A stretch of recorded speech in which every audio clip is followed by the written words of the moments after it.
lot of people say the 2020 World Series don't count. So when I say, oh, this one don't count, what about this one? Does this one count? Is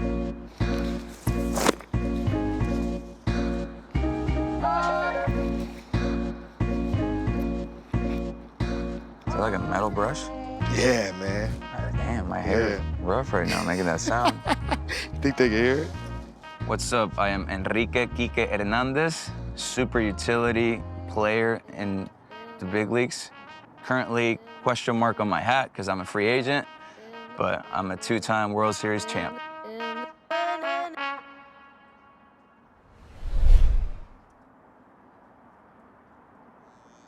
Baseball was introduced to me when I was 4 years old. My dad took me to summer camp. After my first day at summer camp, I got in the car and he asked me how it went. And I told him the sun was way too hot. So I didn't play baseball again. Till 2 years later, I was 6, and he was playing in we have a league back home called AA. It's like a semi-pro league. And he was playing for a team, and he took me to one of the practices, and I told him I wanted to play baseball after that, and I've been playing baseball since I was 6. Ken Griffey Jr. was my favorite player growing up. Of course, 90s kid. I feel like that was most of the people's favorite player. I also grew up watching Jorge Posada really closely because Jorge Posada's dad is my godfather. Jorge grew up with my dad, so of course, it's easy to pay attention when he's on the best team in the game at that time. And of course, the Yankees had the dynasty going on, and they won a lot in the late 90s and then led up to the early 2000s as well. But definitely Ken Griffey Jr., my favorite player growing up, and then watching Jorge really closely as well. When I was young, I was always really good, but I was so undersized, even like all the way to like my junior year of high school. It wasn't until my senior year that I like grew a little bit. In baseball, you have winter leagues, and back home in Puerto Rico, we have one. And I was still in the minor leagues, lower levels, and when I first got drafted, there wasn't many players my age playing in the league, and I got an opportunity to play at a very young age in that league, and I was holding my own, and that's when I like kind of started thinking like, I think I can hang with these guys. I think, you know, obviously I just need to develop body-wise and things like that, but I think I'm gonna be all right. And then when I got to AAA, that's when my career kind of took off, and I was leading the league in batting average for like 3 months, and that's when I got my chance to come up to the big leagues, and I've pretty much been in the big leagues since. But I would say at an early stage of my career, when I realized that I could hang with the winter ball guys, because they're all veteran guys, a bunch of guys that I played in the big leagues and things like that, and that's when I realized I think I can do this. Do you remember your first home run in the major league? Oh, in the major leagues, absolutely. I also remember my first home run ever, period, when I was 6 years old. It's one of those things that you never forget. When I was a little kid, 6 years old, I remember hitting the ball. It kind of felt, off the bat, felt different than most of the contact I've had up to that point, and just seeing the ball over the fence, I can kind of, even though it was almost 30 years ago, I can kind of, feel what it felt like to look at that ball go over the fence, and, just kind of not really knowing at the time what to do running the bases wise, because I'd never done that before, but just one of those special moments in your life that lives with you. And then first big league home run, it was my second career game, first career start. I made my big league debut coming off the bench, and then the very next day I got to start, and it was my second at bat, 2 strikes in Houston. Pretty cool moment, because the live feed, the broadcast was actually live interviewing my parents as the at-bat was going on, so it was like a split screen of my at-bat and then my parents at the same time, and he gave me a good pitch to hit. I hit it. I thought I hit it good, but I wasn't sure, and I started sprinting because I was a rookie, of course. Started running the bases as hard as I could, and then the ball went out, and I proceeded to sprint the rest of the time because I was too fired up to slow down, and yeah, pretty cool moment. Fun fact, my first big league homer was off Chris Young, who actually runs the Texas Rangers right now. So, free agent, and I told him that he probably doesn't want to sign me because I hit my first career homer off him. I'll never forget my first paycheck in the big leagues because I literally had $20 in my bank account at like 11 o'clock at night before that direct deposit came in at midnight. I got called up July 1st, and obviously back then we got paid on the 15th and the 30th, and there's a lot of things that you have to pay for that you didn't have to pay for in the minor leagues, and I quickly ran out of money, and if it wasn't for my best friend at the time, off the field, best friend actually got to be my teammate on the field at the big league level, and him and his wife took me in, and I was living with them, and they were pretty much covering my expenses till I got my first paycheck. But yeah, when you have $20 in your account and then a couple of minutes later, a $23,000 deposit comes in, it's a pretty big shock. And as any 22-year-old would have done, my first purchase was buying a PlayStation 4. And I used it about 5 times and I never touched it again. But I really wanted to play MLB The Show and play with myself. And that's what I did with my first paycheck. I wish that I got into all these things at an earlier point in my career, into the recovery side of things, into the mental side of things. It wasn't until 2 years ago that I hired a mental performance coach, like a sports psychiatrist. And, these are little things that can help you out a lot, especially when you're young and trying to figure it all out. I realized that it was time to start investing in myself, and I'm just really glad I did it because I truly believe that investing in myself is going to extend my career a year or two. Phil Maton. I don't know if he's got me figured out or I can't figure him out.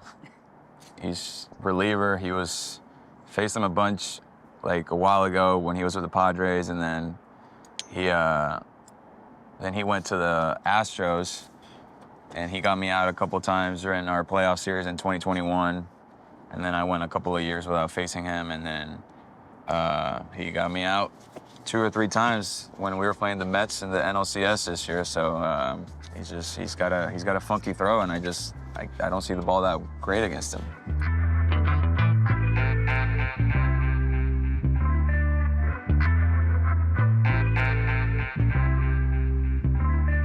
You get to retire at such an early age in life that you need to set up yourself to be able to live the rest of your life. And back home, I saw a lot of people that played in the big leagues for a very long time, and they don't have any money and things like this at the moment. So I've always been aware that I needed to save money because I was the first person in my entire family to be in this position, and I know what it's like to be struggling financially. I try to save as much as I can because for me it's very important to, just be able to live comfortably after I retire and work if I want to work. You good? Yes, my man.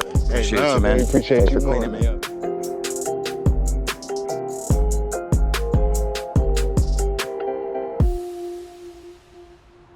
You're a free agent.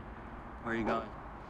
I mean, I wish I knew. If this was happening a month later, I'd have a better idea, but main priority for me would probably be coming back. I think this team the Dodgers are very well positioned to, make another run and be the first back-to-back team since the New York Yankees in '99 and 2000. If not them, then somewhere where the team's positioned to go on a deep run into October, because I need to have October baseball. That's part of who I am. So I'm kind of addicted to playoff baseball, and I need that in my life. It's just it's what I've been dreaming of my entire life. I never necessarily dreamed of being a big leaguer like that. Whenever I would dream of being in the big leagues, I always envisioned myself playing in the playoffs, World Series games and things like that. And part of it is wanting to be in the moment, just desperately wanting to be in that moment and get that opportunity to come up big for the team. But it brings out the best in me. I kind of go into sicko mode a little bit when it comes to postseason baseball. And when you have good moment after good moment in your career, you just start believing that that's who you are. You're a postseason player, and that's what I think of myself. Obviously, winning in LA would have been the dream scenario, to be able to do it in front of the home crowd and kind of take on the streets of LA and, savor that moment with your city. But we kind of got that during the parade. I think under the circumstances of how we did it in Game 5, coming back from down 5 with, of course, their best pitcher on the mound, the reigning Cy Young, and then, just coming down for 5 and, completing the comeback, not only coming back from behind once but twice in that game, and in the fashion that we won, I wouldn't have it any other way. Obviously, we didn't get one in 2020, but just to be able to do that and see that ocean, that sea of people just come to fruition like that is, that's just a feeling and that I'll never forget in my life. The F-bomb on live TV. Did you get fined for that? I did get fined for that. I was gonna get an even heftier fine, and I was gonna get a game suspension. But you know, having a good agent and having a good player union came in handy. They got rid of the suspension, and they got to lower down the fine a little bit, which was good. I did have to apologize, which you could say 50-50 on the honesty part of it. What I answered was my honest answer from the bottom of my heart, and I didn't think there was any other way of describing the team. And I felt like I had already taken a while to think about my answer because I didn't want to answer it that way. But when I asked if we were live, he said yes, and I figured there's got to be some sort of delay, you know? And there was no delay, and I was on live TV cussing, and there was a lot of criticizing that. I think it made the postseason run a little more epic for the fans because they bought into that. They bought into that mentality, and they had fun with it too.